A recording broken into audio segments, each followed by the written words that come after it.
Mr. President, I rise today to discuss two troubling nominations by President Biden for positions that have very real impacts on my state of Wyoming and the people who live there. One of the simplest yet truest rules of governance is that personnel is policy. We've seen this rule play out over and over under President Biden. During last year's election, the media created a narrative that a Biden presidency would unite the country with bipartisanship. That has not happened. Many of the president's policies have been extreme appeals to the far left and decidedly hostile to our way of life in Wyoming and the West.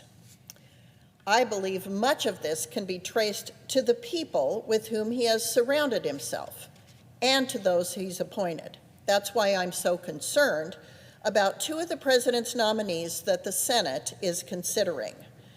First, there's Tracy Stone Manning, President Biden's nominee to serve as director of the Bureau of Land Management.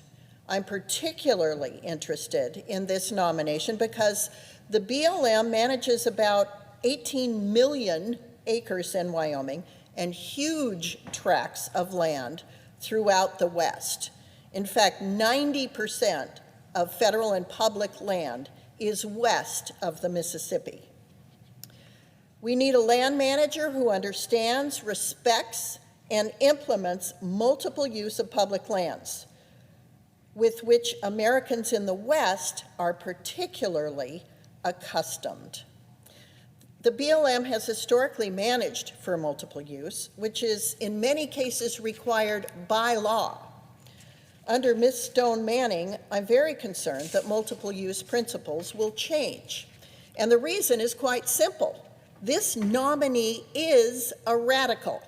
She's been involved with eco-terrorists in the past, including a tree spiking incident in Idaho. Her extremist ties and past activism have even led a former Obama BLM director to withdraw his support for her. Wyoming and other states in the West would be completely hamstrung if BLM land policy changed. Given Ms. Stone Manning's militant history, I'm not sure she would care. Then there's David Chipman, President Biden's nominee to lead the Bureau of Alcohol, Tobacco, Firearms, and Explosives. One would be hard-pressed to identify a worse candidate for the job. According to reports, Chipman may have lost his own gun while serving as an ATF agent. He also failed twice to define the term assault weapon during his confirmation hearing. This level of irresponsibility and lack of basic firearms knowledge is hardly an endorsement for someone tasked with overseeing gun use in the United States. Chipman has also reportedly accused Black Americans who were successful on an ATF test of cheating because, in his opinion, too many were passing the test.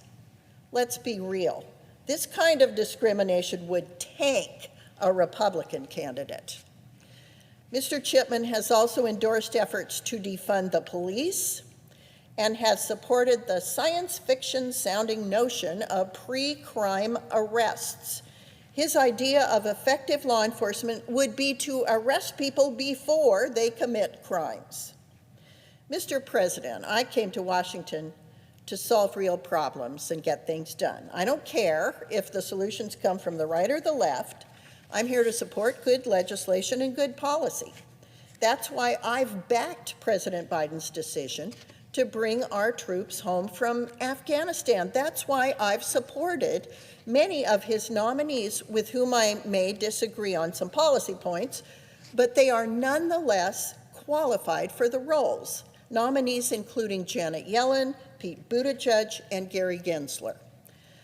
But based on their past experience and expressed behavior, Tracy Stone Manning and David Chipman have disqualified themselves and are direct contradictions to the bipartisanship and unity that President Biden called for and promised in his inaugural address.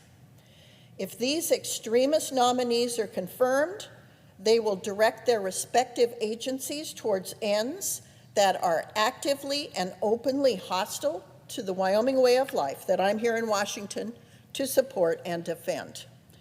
I call on President Biden to withdraw these names and instead send us nominees for these positions who better reflect the bipartisan reputation the president spent decades cultivating in this Senate. If the president does not withdraw these nominees, I strongly urge my colleagues to vote to reject them. Thank you, Mr. President, and I yield the floor.